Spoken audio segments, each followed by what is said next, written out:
you can't go into a listing of a home and like put half effort into it and think that you're going to sell the home.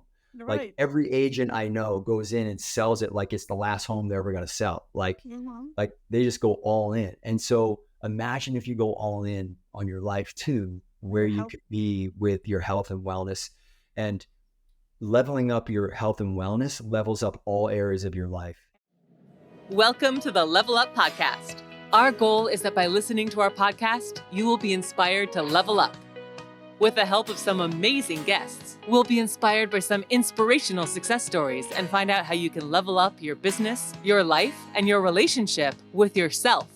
Because I know that by leveling up and balancing these three aspects of your life, you can make a difference and impact the lives around you.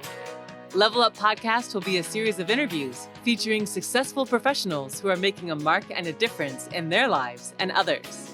They will share their incredible stories of how they did it, so you can be inspired and learn from the very best.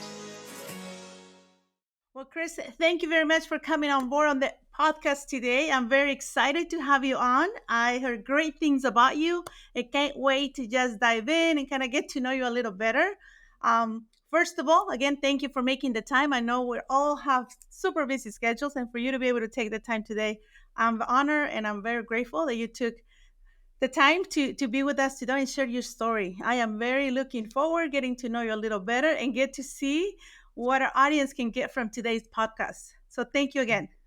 Excellent. Yeah. Thanks for having me. It's great to be here. Amazing. Well, first of all, yes, so we can get it going. Tell us a little bit about yourself. I know you're in the LA area, but tell us about who you are and what are you doing nowadays? Yeah, I live in Manhattan Beach, California. I've been out here originally from Boston, but I've been out in California for about 20 years, 20 plus years now. I originally came out here. I was pursuing an acting career doing TV and film, which was a nice little 12-year run for myself. The career didn't go exactly the way I intended.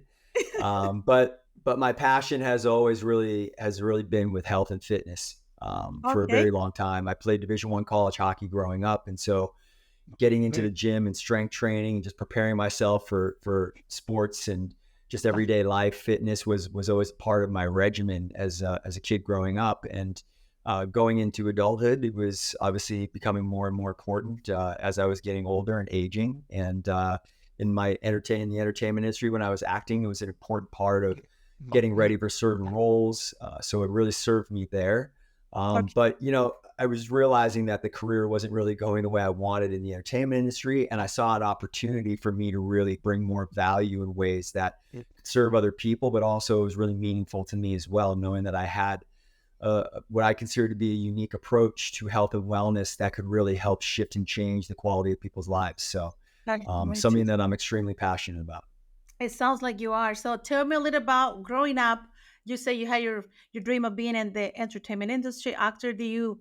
How long do you work in the entertainment industry? Tell us a little bit about that part of Yeah, your I was doing, life. like I said, I played sports my whole life. Hockey was my main sport. I was on Okay. skates since I was 5 years old. And in Wow. my mind, I always thought like hockey was going to be the path for me. And Okay.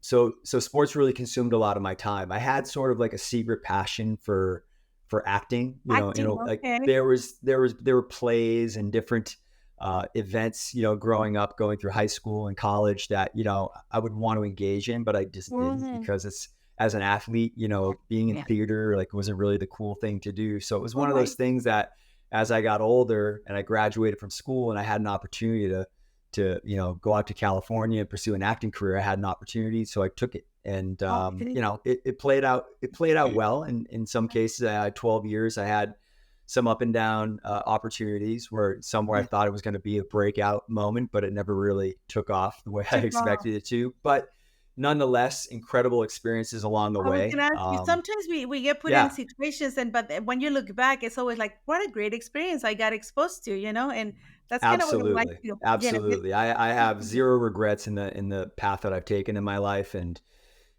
being in the entertainment industry really just or in acting, it just taught me resilience. It taught me how to take no and keep going. Keep going, right? Because I when you're I heard acting, you so hear a many lot more times. no's. You Yes, hear a that's lot what more I heard no's than you hear so many yeses. times.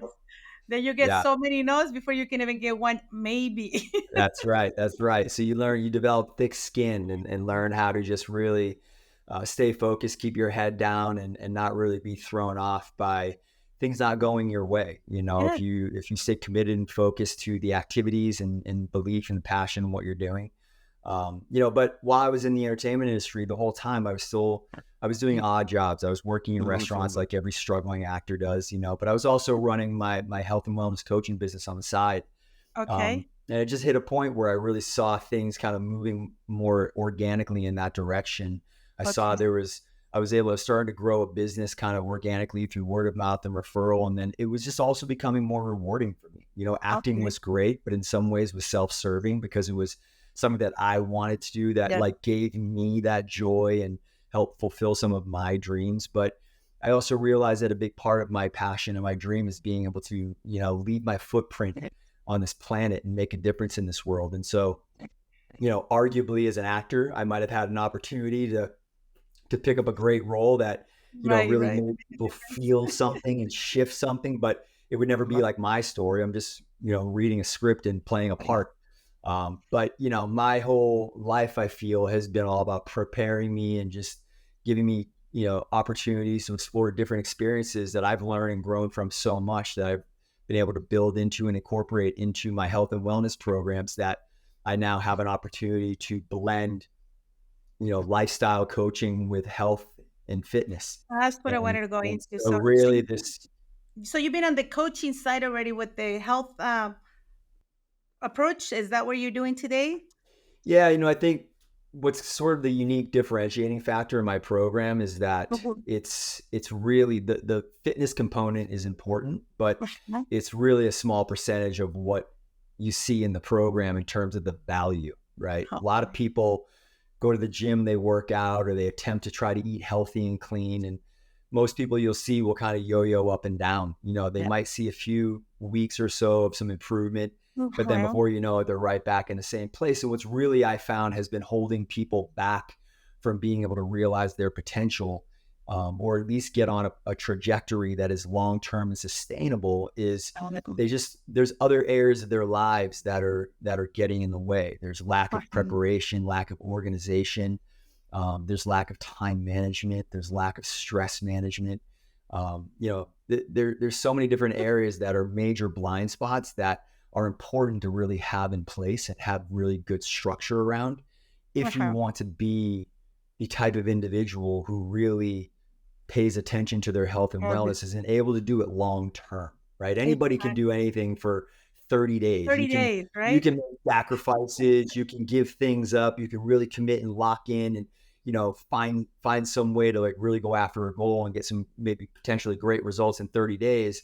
But then usually it's something that's not sustainable. So people hit a burnout factor where they're fatigued mentally, they're fatigued emotionally, physically, they just can't keep going. And so they revert back to where they were when they started, right? And so I think the value of my program is that it's very bespoke. When I work with an individual, I'm learning about that individual, and then I'm building a program that integrates into their lifestyle, as opposed to throwing a program out there and saying, here, try to make this work. That oftentimes becomes it becomes an interruption. And so immediately right out of the gate, someone would look at that and go, there's no way I can do this, because it just doesn't work for my schedule. So, Bingo.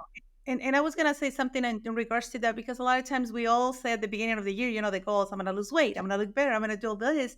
And then it only lasts for those 30 days because we don't have a plan or we don't have a coach, someone who can keep you accountable and give you the roadmap on how to do this. So can we dive in a little more into that? Because I think a lot of our audience might have that problem, because I know I speak to a lot of my friends that they all say the same thing. I want to do this. I would like to get a better mental health, physical, and all of those different aspects. But a lot of times we don't have the coach, the guidance. Well, you said something. You said, I think you said that, they have good intentions. Maybe, if people are doing this new year, new me, they have good intentions, but they don't have a plan. But really, in fact, I think people do have a plan. People put a plan together, but what they don't have is the knowledge and the skill sets to know how to master the art of adjustment, right? They don't know how to pivot when things don't go to plan, right? And that's really something that I've dedicated my life to through my own personal experiences as well at learning how to master those adjustments without having it compromise my progress and the results that I'm looking to attain. So people might kick off with a plan on their own and they might have a good week of momentum going, but before you know it, a trip comes up for work and they're on a plane, they're traveling, and in their mind, they're thinking, well, this week is a bust. I can't stay on track, because they just don't know what to do. They don't have experience with it. They haven't thought about when they book a hotel, like looking for a hotel that has a decent gym, or at least a gym around the hotel, so that now I can stay in compliance with my workouts. They don't think about packing and preparing to bring some healthy snacks that are easy to travel with, or they don't know how to navigate menus at restaurants in the area where they're staying. And so in their minds, it's just easier to let it go and be like, I'll get back to it when I get home, instead of taking the time to really think about and prepare ahead of time. What do I need to do to set myself up for success so that I can still stay in compliance with what I'm trying to accomplish, reach my goals, and still be able to accomplish what I'm going out there for, which might be a business expo or convention or whatever it might be. And so, what I do through those experiences with my clients is we spend a lot of time kind of laying out the weeks, the months, the year, what are we looking at, so that whenever situations and circumstances come up, we're having conversations ahead of time so that we're planned and prepared on what to do. So when they show up, it's just execution. There's no surprises. And if there are surprises, clients reach out to me and I provide the adjustment for them, which is great. Now, it might sound like hand-holding, but it's really what I'm doing is teaching them through the experiences, right? They travel once or twice, they get a couple times under their belt. And then at first it might feel a little bumpy because they're trying to figure it out and flush it out for themselves. But you get through that a couple times and all of a sudden you start to build the confidence, like, wow, I could do this. This isn't as hard as I thought it was. Yeah. I just wasn't really setting myself up and planning for it. But if I take a little extra effort, because it's important enough to me, when I take those steps and I take that effort, then I actually have no issues or problems executing so that I stay on track. And therefore, there are no stops and starts or yo-yoing up and down. It's just one continuous line. Some moments I might be progressing really quickly. If I travel, I might be progressing a little bit less, but I'm still progressing. I'm not sliding back. Forward. And that's amazing. I think one of the things for me, I've been on this journey of getting healthier, eating healthier, and doing all of that for the last 2.5 years. And it does, like you said, it does take that discipline and that willpower that said, I'm going to do this and I'm going to choose wisely what I'm going to put in my body today. Yeah. And it's just interesting you use the word willpower, because when someone onboards into my program, the way I sort of present what they can imagine the transformation looking like is, initially when people come into the program, it's going to take a bit of willpower. You're going to have to say no to some things that you've been saying yes to for a while. You're going to have to, really push yourself at times to go to the gym when you don't feel like going. Like, there are going to be some moments where you're going to have to really exude a lot of willpower in the beginning. But through the process of experiencing how your body looks, feels, and functions, from really locking in with consistency, this amazing transformation from willpower to willingness starts to take over. And so you start to find yourself, you're making choices and decisions because I want to, not because I have to. Exactly. Right. And so what I call that is taking it from the mind, right? Instead of letting your head make choices, you're letting your body, the body is in control and making the decisions for you. For example, clients, tend to go out to business meetings or business events, and alcohol is just part of that process, right? People like to drink and socialize, and right. But if we're taking the willpower in the beginning of the program and we're saying, listen, we just know alcohol is not great for us. It's poison. It's like literally toxic to the body. But we accept the fact that it's part of our social climate and part of like activities, and it's just part of life. But we want to use it responsibly. So in the beginning, it might be we refrain from alcohol for the first month. That might be hard. You're going to have to use willpower. But you start to feel so amazing, and you're starting to realize that the physicalities and the changes that you're seeing and experiencing, and you feel so good. Then the next event you go to, you have a drink, and you realize all I really want is one drink. I don't have to fight and resist the urge to say no to alcohol. I just need one drink. I'm good. I'll carry it out the whole night. And it's enough for me to feel social and, feel included, and also just maybe to celebrate whatever occasion it might be. But I'm being responsible with it, and I'm not having to hold back and say and fight those urges of wanting a third drink or a fifth drink Right. or to keep going. It's more willingness of, I really only need one drink. I'm good. I got the pleasure out of what it did for me, but I also didn't do the damage to the body. So it was a nice balance. So that transition of willpower to willingness is such a big part of my program. And because of the accountability coaching, we see those transitions happen really quickly, and they're really beautiful to witness when they happen. That is amazing. You touch on two things that I like to go back to, and one of them is consistency. Most of us want to see the results, but we don't have, again, the consistency to keep doing those activities that are going to get you the results. Again, being a client of yours, so what would be the first steps that you will take with someone that comes in and said, okay, I want to go do this. What do I need to do first? Because a lot of us, I guess, and I counting myself, I have coaches, but what is the first thing that you will suggest to someone who's thinking about getting into this now? I mean, it's honestly, it's hard to say across the board, what there's one thing that everybody has to do. Maybe two or three. Other than they need to really heighten and be prepared to heighten their level of self-awareness and accountability, right? My program is designed so there is no wiggle room, very little wiggle room, if at all, in terms of being able to hide and sneak away or like not disclose information. It's built that way for a reason. Like, for a reason. Speaking, like I just don't tolerate any BS in the program. Like I don't have the patience and the time for it. And it's a waste of your time if you do it. Right. Exactly. So the way that I kick this program off, from the very get-go is with full transparency with everybody. You're doing photos every single 2 weeks. I don't care if you're not feeling it, or if you had a rough couple of days with food, or you missed a few workouts.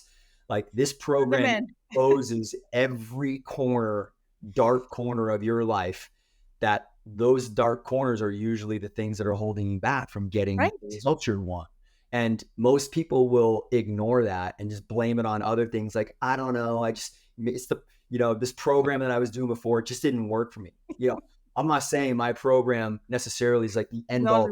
There's amazing coaches out there in the fitness industry, and there's other great programs out there as well. I think really what it comes down to is the coach themselves and how they work with their clients. And for me in particular, I'm just not interested in wasting time. I'm not interested in wasting my time. I'm not interested in wasting your time. So the things that I tell clients right out of the gate that you can expect is you're going to be uncomfortable. You are going to be fully exposed. You're going to be fully transparent. And I expect extreme communication. I need to know everything that's going on, because the best part for the client is that I am serving as your brains of the operation. You don't have to think about a thing other than just follow the program that's laid out in front of you and implement. And when you get stuck and you don't know what to do, you reach out to your AI, right? And I'm giving you the adjustment or the decision that you need to make. And we go through that process multiple times throughout our time in the program, where you're learning how to make decisions based on unique situations and circumstances that are specific to you. How you think and act and be and respond, or situations that come up in your life are going to be much different than maybe the next person or your business partner or other people that are in your network. Everybody has unique elements to their life that are We're all different. Easy for them to overcome, and some of it's more challenging for individuals. And so when I understand what's going on with each individual, it gives me the opportunity to really lean in on those weaknesses, so we can strengthen those weaknesses and continue to reinforce the strengths as well. But the kickoff calls are always, we're going all in. We're ready to be uncomfortable. I love that. Get ready to be uncomfortable. Ready to be uncomfortable, because again, a lot of people say, I want to do this, but they're not willing to go through the process and being uncomfortable. I love those two things. So thank you for sharing that. One of the things that I also wanted to ask you in terms of that, do you have any mentors that you follow? Is there any reason why you got into this, or what motivated you? I know you say you have a passion for helping, but there were anyone in particular that impacted you to go into this path? Sincerely, I mean, there are several, leaders in this space that, are doing a fantastic job that I pay attention to. I follow, Okay. their content. I'm seeing all of the research that they're doing to keep myself current on the science and evolution of what's going on in the health and wellness space, because it's a very accelerated vertical market. Where Absolutely. things are at now with technology, science, and medicine are advancing very, very quickly. And so, there's an opportunity to just always stay in front of it. And I make sure that I stay on the front line of everything that's evolving, Okay. from what was being, proven 50 years ago to what they're disproving today and Today. making changes to and moving forward. But, my personal passion really evolved at a very early age for me. At the age of 16, I was faced with, I was playing hockey. Like I said, hockey was like the direction I thought my life was going to go. And I just went in for a regular physical like I usually do. And the doctors misdiagnosed me for childhood leukemia. Oh my And God. so they just, they had misread some blood work and they just had made an inaccurate diagnosis. And so Diagnosed. in that moment, it was one of those times in my life that I was really faced with the reality of mortality. I was thinking, 16 years old, like, this is it for me. That's it. And so that really gave me the excitement and the fire to want to start doing my own research and taking my own health and wellness into control and making sure that I was doing whatever I needed to make sure I take care of myself. Because I'm not sure I can trust everybody out there based on this Everybody's most on. recent experience that I just had. Right. Right. Yeah. So for me, that was the first thing that really motivated me to kind of go in that direction of being extremely passionate. I personally, I love life. I love my life, and, death is an absolute fear of mine. And so if there are things I can do in my life to try to better my chances of Absolutely. living, increasing my Along the way. lifespan, increasing my health span, it's what Uh-huh. drives me every single day. But it started back there at 16. The second influential moment that pushed me in this direction was going to college. I had a scholarship to go play Division I college hockey. Uh-huh. My freshman year going into school, I was smaller. I was about 165 pounds, kind of a small kid. I was good on the ice, but I was also getting bumped around because in high school you play with 14-year-olds to 18-year-olds. Yes. In college, it's 18 to 21, 20. sometimes 22. So you're playing with men, So my coach had encouraged me. He said, "Listen, if you want to play next year, you need to put on some size over the summer. That's a You need to hit the yeah. weights and come back and with some size and strength." And so I took that Right. seriously because, again, I thought this is where my career was going to go. And so that summer I went home, I put on 30 pounds in 3 months. I hit the gym. I was on a very aggressive nutrition plan. It was the first time I Yeah. ever started taking supplements. And so even myself, I was just blown away at how easily you can manipulate your body through food and exercise and supplementation. And it was just so fascinating to me. So I fell in love with that ability to actually build your body in that fashion. And so the combination of that experience at 16 to the experience that I had going through college and with fitness, it was the two of those kind of merged that really just kept that hunger and drive and passion for me for building a business where I could also just share my knowledge and expertise and having an impact on other people's lives. And your story, Chris, is amazing. If you think about it, at 16, to be able to become aware of, what can you Yeah. do and how much you Yeah. have, again, the ability to do things to your body to be able to be healthier, to, fight a disease or being able to overcome some of those things. It's a great, just. Yeah, it was a gift. At the time it was scary, but it was a blessing in disguise. And I didn't even realize it at the time that was something that was going to push me in this direction, Yes. but looking back, hindsight, like I remember exactly what I was thinking and feeling in that moment. And I can see that was where the seed was planted, for me. And And I was over gonna say, time, yeah. I think, one of my other passions is really just is helping people, and if I have an opportunity where I have a skill set and I have some knowledge in a particular space that I know that can give back, being able to leave a mark on this planet and have, knowing that I've made a difference in this world, it really is what gets me out of bed every day, knowing that I can really have that kind of impact and also just watch, people go through these amazing transitions of, feeling sort of hopeless to just thriving in their lives in ways that they never even imagined. I know what's possible, but to Right. see them realize that potential, and then also, trusting the process and just, following my lead all the way, it's just an amazing experience, for me to witness. And, my programs, I think respectfully are great, but the program is only as good as the client. And so, with the client, I'm very fortunate to have met a really great group of individuals, and I have a really strong network of people who have continued to work really hard and just have shown really great progress, that are out there in the world just sharing their experience. Sharing the And story, and again, by sharing their story, they're sharing you. yeah, That's definitely one of the things I was going to ask you was exactly that. How do you want to be remembered? But you touch into that, and you also mentioned something that it really got me when you said you get the feeling. Like a lot of times we do things in terms of work. A lot of people get in a career or they do something where they might be a good money involved. They might feel proud of doing what they're doing, but there's not that feeling of knowing that you're making a difference on people's lives. And I well, think that's amazing that you're able to combine yeah, those two things and knowing that no by doubt. sharing like your story, sharing what you do every day, you're changing people's lives and possibly saving some people's lives because by them being healthier, now they're avoiding Yeah, having to be in a position like you did yourself, or any other disease. Because we see so many young people nowadays with heart attacks, with all these different health issues. And a lot of times it could have been prevented if they would have yeah. done and being on a Yeah, healthy. Peter Attia is somebody who's a leader in this space, somebody who I Uh-huh. follow, Okay. and anybody who's listening to this podcast, I'm sure they've heard his name before. He has a great quote or a reference that he uses the analogy of the Titanic, and he says Okay. that the Titanic didn't sink because it didn't see the iceberg. It sank because it didn't see the iceberg soon enough. If it had seen it earlier, it would have had plenty of time to avoid the iceberg, Right. but it saw it too late. And that's such a great analogy for where people are at oftentimes with their health and their fitness, right? Most people are in their minds, they think, hey, I don't want to get sick. I want to avoid disease, but they're not really paying attention. They don't know what to look for. And in some cases, they're getting signs from their body, but they're ignoring the stop Yes. signs.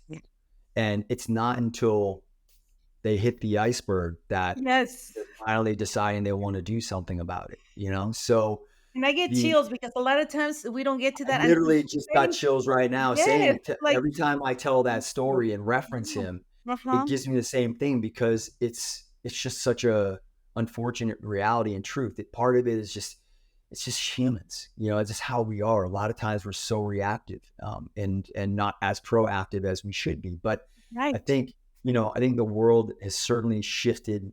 It has shifted and is shifting more It towards is. a stronger awareness around the importance of health and wellness and fitness and all these elements. It's really moving in that direction, which is great to see. But there's still several people out there in the world that Yeah. some of them they don't know what to look for or listen to or pay attention to until it's too late. And so if I have the opportunity to crossroad with somebody at a time when we can see the iceberg down the line, and I'm saying, hey, look, this is where we're at, this is what's coming down the line, you have an Yeah. opportunity to change that trajectory. What do you want to do?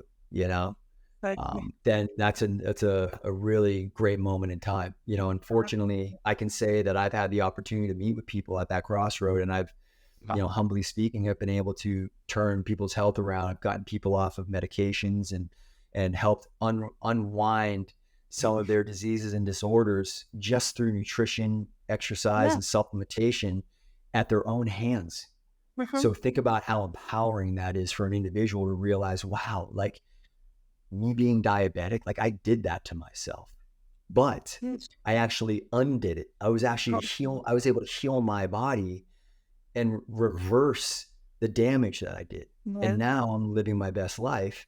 And so with that information and knowledge, now I can, the next 30, 40, 50 years of my life could be the best 30, 40, 50 years of my Wonderful. life that I didn't even realize or even think was possible, right? Like that's Wonderful. a shift that That is is a life, shift. Yeah, and that is a life-changing event that you get to experience with someone like that. So, I mean, Yeah. again, I know there is so much to do, and they said too, the body is so complete in the sense that our body gives us all the times little hints, little messages, but we ignore them. Like you said, we are too busy with life. We're too busy having fun. We don't pay attention to what we're putting into our bodies. And then obviously consequences come down the line where you're like, oh, shoot, diabetes, cancer, Yeah. this, that. And we heard it so many. And something I was going to mention too is it's becoming so, and I can't even think of the word, but like so easy for people. Oh, she has cancer. Oh, so and so has this, and it's become so like easy to talk about. Like there's no like, oh my God, what is she doing about her health? Oh, she has this, she has that. Oh, I have this, and they're just becoming so easy to accept, I guess. But again, it's part of life, and there is so much out there. Like, what are you doing to prevent it, and to really Yeah. becoming aware that there are things that we should be doing, that we could be doing to avoid those diseases. Yeah, no, I agree with you. I think it's, cancer and other diseases have become so prevalent that it's almost assumed by most people that at a certain age, you should just expect to Oh, see some of accept these that it's diseases okay. and Yeah. disorders pop up, right? Like Mhm, I'm getting uh-huh. older, like this is what it's supposed to be. Like, I mean, Right. let's diminish it down to something not as extreme as cancer. Let's just talk about like back pain, right? Yeah. People as they get older, it's like their backs start to hurt and they think, oh, I'm 50 now. Like my back should be hurting. This is Should the be hurting time because I had that it 50 should be already. hurting. And look, there's a saying that I quote all the time. Age does not dictate how we move. How we move dictates how we age. And so what happens in a 50-year time span is Mhm. that you've got poor postures and patterns that you've been developing and sitting in and not paying attention to since your 20s. And now you've got a 30-year runway of these poor postures and patterns that after 30 years, it's taking over. So Right. it's because of your poor movement patterns that's dictating how you feel. I know plenty of 50-year-olds that are out playing volleyball, surfing, running, jumping, squatting, pressing, all sorts of amazing physical attributes Physical that activities, yeah. don't exhibit what quote unquote a 50-year-old should look and Should be feel like doing. and move like, right? Why? Because the choices Right. that they make are they dedicate their time and interest and really pay attention to how their body's moving, their joint Uh-huh. health. They're paying attention to the foods they're eating, so their bodies aren't systemically inflamed. They get good quality sleep. They get massage work on a regular basis. They just take care of their body. Cells, And yes. so therefore they don't talk about like this is how I should be feeling in my 50s. And they don't talk about back pain. They talk Right. about how great they feel.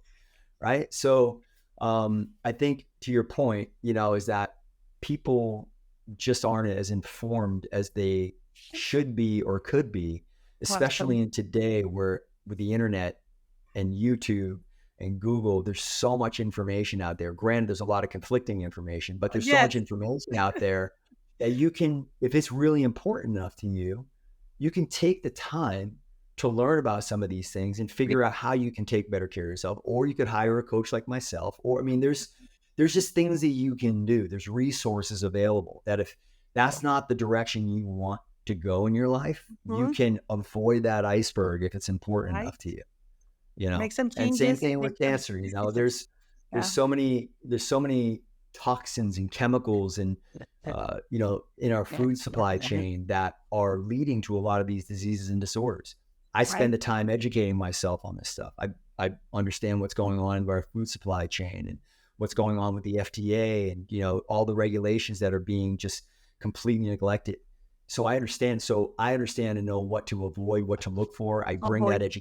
I bring that education to my program. I teach my clients. My clients teach their families. Their families are out there teaching other friends and family members. So it's a great sort of butterfly effect where you Yeah. see the information and knowledge start to extrapolate out. But there's still just a mass market of people out there that just aren't informed or they Yeah. don't care. And Yeah. unfortunately, it's not until they hit that breaking point where they're in reaction mode, which we are always trying to avoid. Avoid, yeah. Well, thank you so much. That's definitely something that I know tons of our audience are going to be very interested. We're going to definitely get your info and tag you on the podcast for people to contact you and find you, obviously. And you're local here in LA, so I'm sure we'll be contacting you soon. Something also wanted to touch today is what is your biggest failure, if you have one, and what do you learn from it? My biggest failure. Or something you, Great question.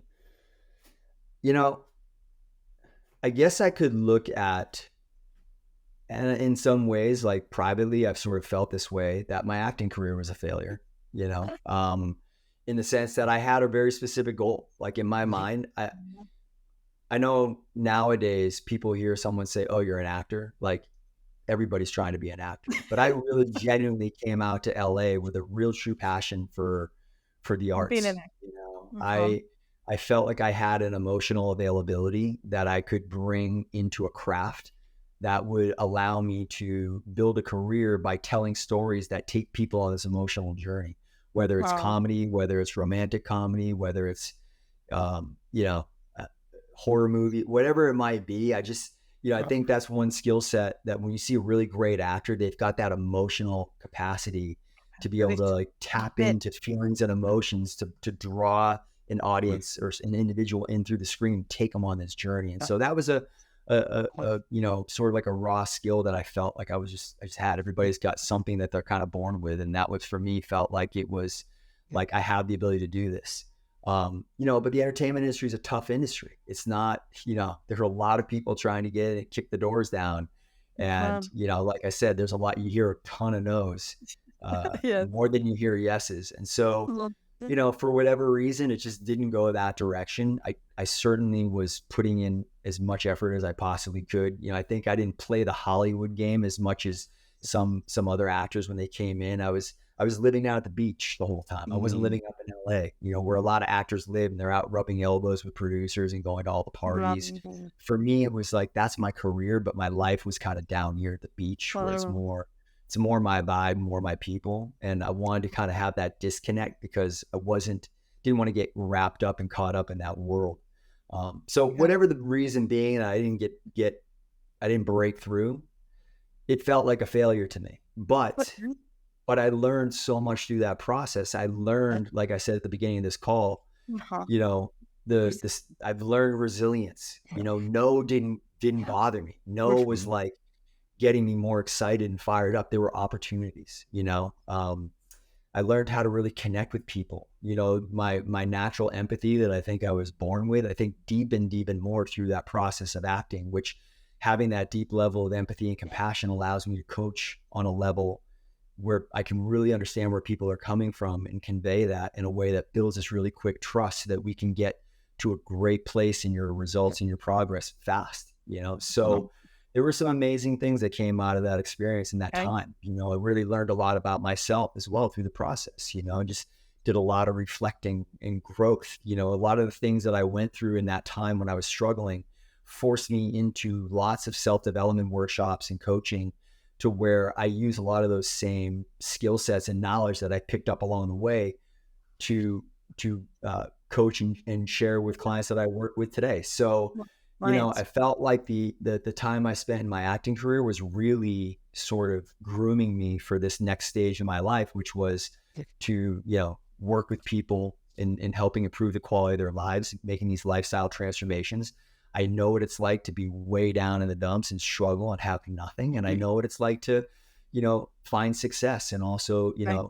get the wins along the way, so that And that's transition. important it's important at the end of the day, because any business owner that is watching our podcast today will realize that in order for you to enjoy that success, you also have to know what it costs to get you there.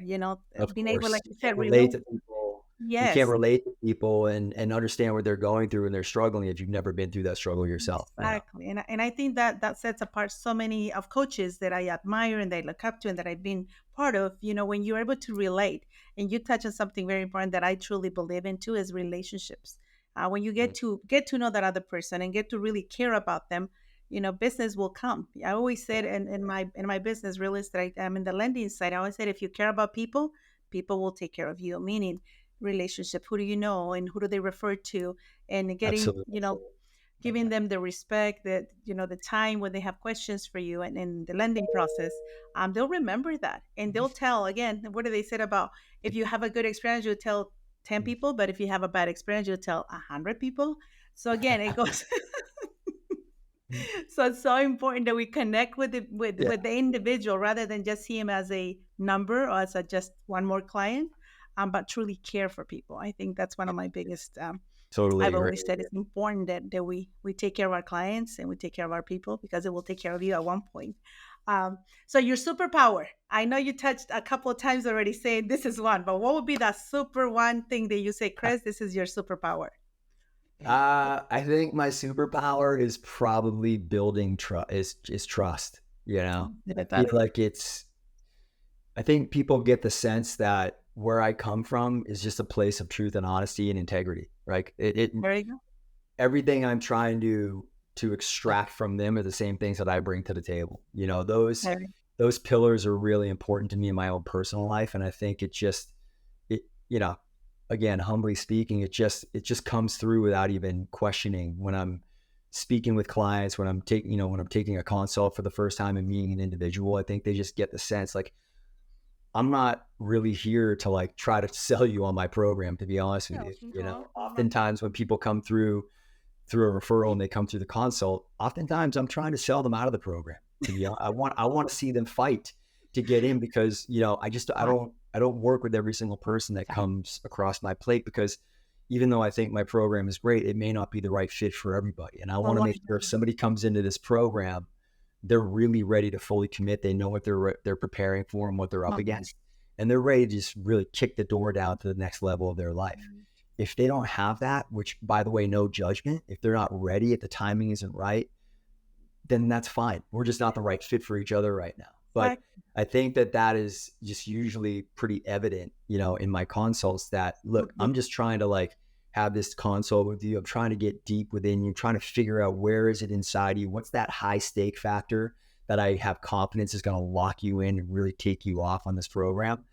If it's missing that, then it might not be the right fit. But either way, we're having a really honest, truthful discussion to try to figure out if this is the right place for us to both meet in the middle and work together. And so I think that's probably, you know, and I maintain that. That's just who I am in life, you That's know, no hidden amazing. That's agendas. And I amazing. think that would probably be my superpower if I had Superpower to that pick Chris has. one. And you know what? You said something that really got me because a lot of times with coaches, we'll take it anybody, right? But at the end of the day, if they don't get the results, they'll be the ones giving you the bad review or the ones saying it didn't work out. And it wasn't the program, it was the person. Like you said, if you're not Yeah. ready. And I think a lot of times that's what happens. Most times people want to make a change, but they're not willing to do the work Yeah. that it's going to take to get the results. Yeah. And again, you being a coach in the health, tell me what is a perfect day looks like for Chris. What is my perfect day for me? Yes. Oh Tell man, us. I'm about to live my perfect day. I'm living my perfect day today. You know, I usually wake up around 5:30. Okay. I've gotten about 7-8 hours of sleep. Okay. First I wake up, you know, I have my shower, and then I spend about 45 minutes to an hour of doing some mobility work and movement. I have an inversion board that I hang upside down on just as a part of just a spinal decompression and lymphatic fluid, you know, movement in the body. Okay. During that time, I'm usually listening to a podcast, you know, some sort of inspirational or some sort of channel, some sort of education. And then I spend my morning doing form reviews for clients that I'm working with. I have an app that they load up exercises in this form video so I can coach and make corrections and give live feedback on videos that they're doing. Okay. You know, I'm usually redesigning programs during the day. I might have a consult or two. I'm eating my lunch and my snacks throughout the day. And then usually I'm going to go take a walk on the beach with my wife. We have a couple times a week, we do a 2-hour download walk and talk of what's going on in our day, any new books we're reading or podcasts that we're listening to, or, you know, just talk about things we're doing. She's also a partner in my business. So we talk about things that are going on in the business. Amazing. We talk about, you know, new things we want to introduce or things we can improve on, or, you know, and then we'll leave the beach. Oh, by the way, cold brew. I have a cold brew on my walk usually. Oh, there you Well, go. that Okay. cold brew is like, I don't have a lot of vices, so that cold brew is just part of like my little joy of my day. Okay. And then we'll come back from the beach, come home, and we have an amazing 5-year-old little puppy. Her name is, it's a girl dog. Her name is Boss, and she is just, she brings so much joy into our house. And Amazing. we spend time with her. We throw toys around the house and just get her tired out. And then we usually cook dinner together, have a great dinner, and spend the evening just kind of doing some mobility work and bedtime, movement, just to unwind some tension from our bodies that we've accumulated over the day, or we had a hard workout in the afternoon, and then we're going to bed and Get getting ready for plenty of the next sleep. day. That's That's it. Get ready for the next day. amazing. So, we're, for me personally, just simple is really, Okay. is And really that's what I enjoyable. wanted people to hear, because a lot of times we see these people having such an amazing body. They're like, and sometimes we might think, oh my God, they spend half of their day, exercising and working out. When the truth is, Yeah. it's just the balance of, again, Yeah. having the right movements, having the right diet, or, Yeah. I mean, eating the don't get me right. wrong. I'm in the gym 6 days a week. Don't get me There you wrong. go. Right. And Don't get me I wrong. know I didn't But it's include not the 2 hours a gym. day, right?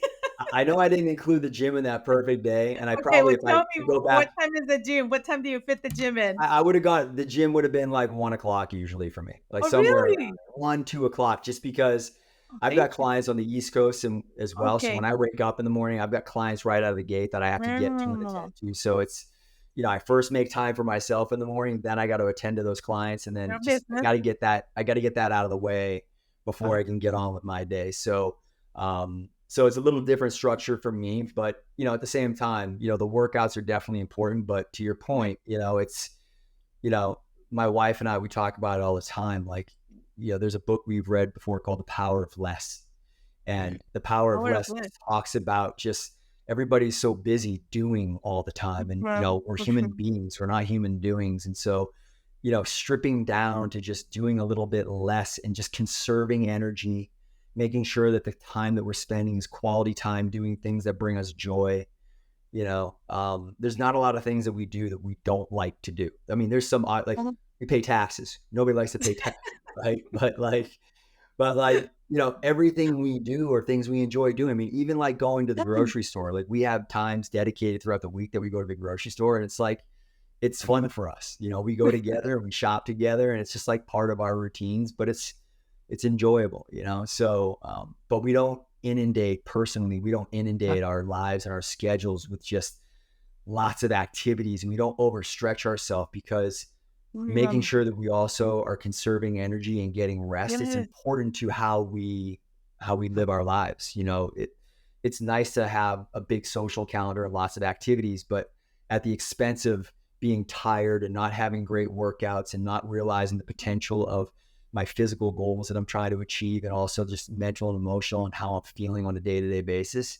If Right. I'm running around constantly from activities to events to activities Right. to events, and I'm not taking time to just rest and Pretty. recover and give myself that downtime, Uh-huh. then it becomes counterproductive, Right. So, as we've gotten older, or as I've gotten older, it's one of those things where just, time management, energy conservation are really important parts of my life, which Yeah. are also things that I try to teach and coach in my programs and my clients. Cause often when a client comes into the program, I'm looking at their schedule going, You're like, what are you no doing? wonder you think you don't have time for taking care of yourself. How Right. could you with everything you got going on? So we got to go in and make we got to do a hard audit here and Yes. show you that if you reallocate some time from this and apply it to you, watch what happens, Well, So prioritize, I think, is a huge part in our, yeah, scheduling, blocking time for things that are important to you.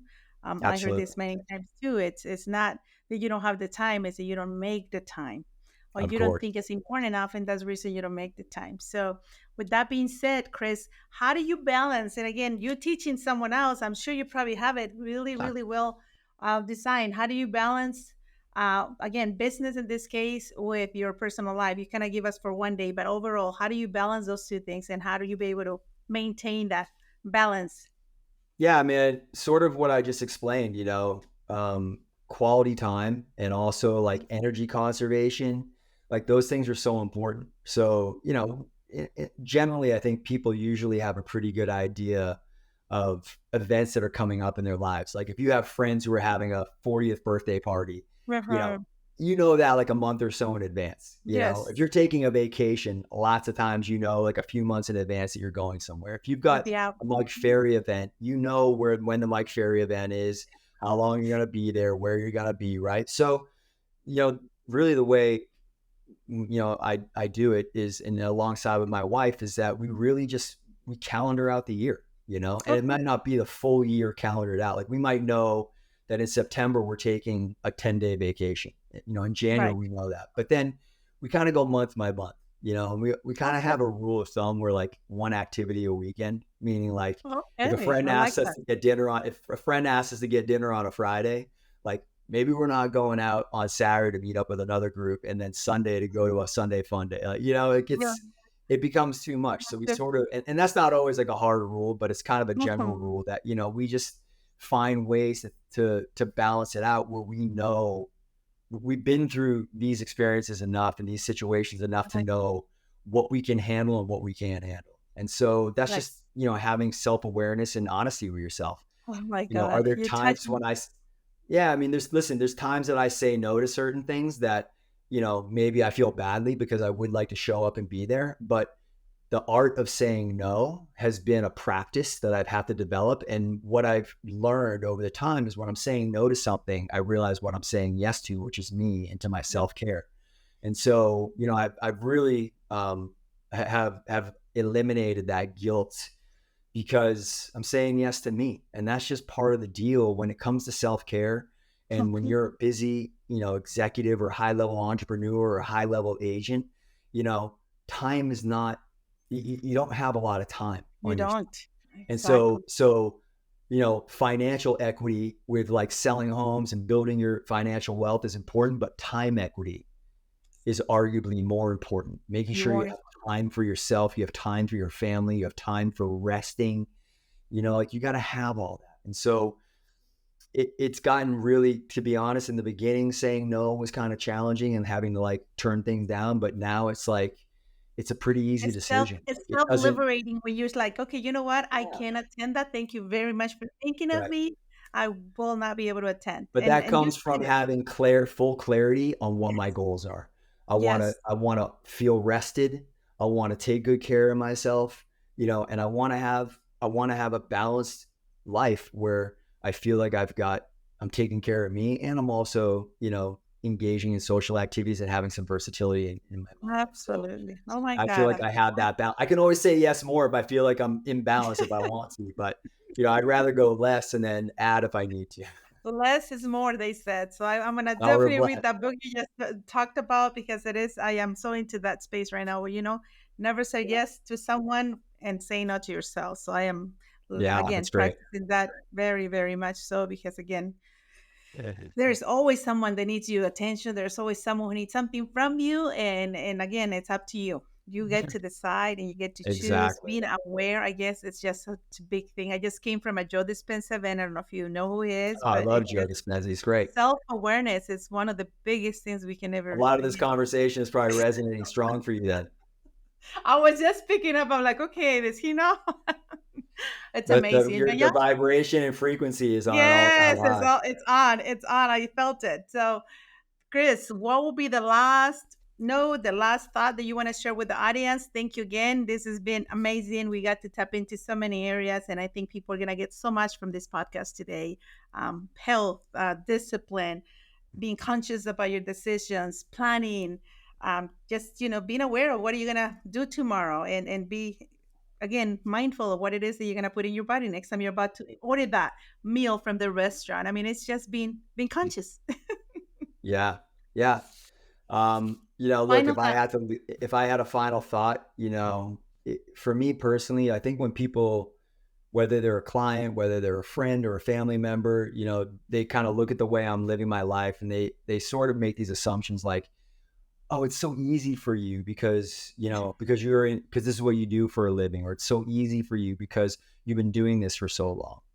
You know, the reality is that I'm just extremely passionate about the quality of my life, period. Like I said at the beginning of this podcast, I am so afraid of dying. And there are so many things that we can do on a day-to-day basis that will contribute to killing us slowly over time and lead to disease and disorder and, you know, Hmm. cause lots of issues that are not very enjoyable to think about. Right. And those fears live within me, not in a way where I'm loathing all day long, but it motivates me to make really good decisions as best I can that Right. are most likely going to give me a better outcome than not.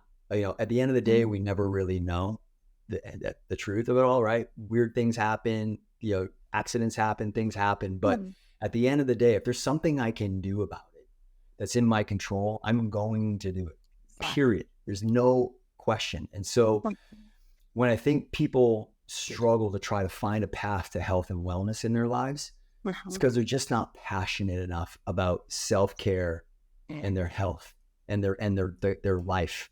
And so I would encourage people to, quietly explore that for themselves and just really think about it. Think about like what that really means to them. Like what is holding them? Where are they being held back in areas of their life because they're not taking as good a care of themselves? They're not getting enough sleep. They're not paying attention to the food they're putting in their body. They're overweight. They've got injuries. They can't move well. Where are those areas in your life that you're struggling and suffering that, if you to really be honest, if it's important enough to you, figure out a path to getting to the other side of it. But it's only if you're extremely passionate about that, do people really see those types of results that, you see clients in my program having, because you can't go halfway in and expect to get amazing results. It's just not going to happen. It's not going to happen. You can't go into a listing of a home and like put half effort into it and think that you're going to sell the home. Right. Like every agent I know goes in and sells it like it's the last home they're ever going to sell. Like they just go all in. And so imagine if you go all in on your life too, where you could be with your health and wellness. And leveling up your health and wellness levels up all areas of your life, your relationships, your career, your other personal goals. And so you just, I encourage people to just figure out how to find that passion for themselves, because if they're not realizing their goals that they're thinking that they want to see right now, the missing formula is having that passion for themselves and for their own personal health and wellness and lifespan. You get passionate about that, and I guarantee you will not falter very much, because you will be consistent with working out. You'll be more mindful of the food you eat. You'll be more mindful of getting better quality sleep. You'll be more mindful about not drinking alcohol as often or as frequently. You engage in habits and behaviors that will lend itself to that of an individual who represents health and wellness. So find the passion. Find your passion. Level up. Don't hold back. Don't allow your excuses hold you back, because again, excuses are only going to keep you there. So we know that that's not where you want to be. And thank you, Chris. Thank you again for being here today. I learned tons. I enjoy our conversation today. Hope to see you soon. And we're going to end it up right here. Have an amazing day, and we'll be in touch soon. Take care. Thank you. Thank you for listening to the Level Up Podcast. You can subscribe to the show on iTunes, Spotify, or anywhere else podcasts are found, so you'll never miss a show. While you're at it, if you found value in this show, you can leave a 5-star review on iTunes. Or if you'd simply tell a friend about the show, that would help us out too. Until next time, we hope you level up.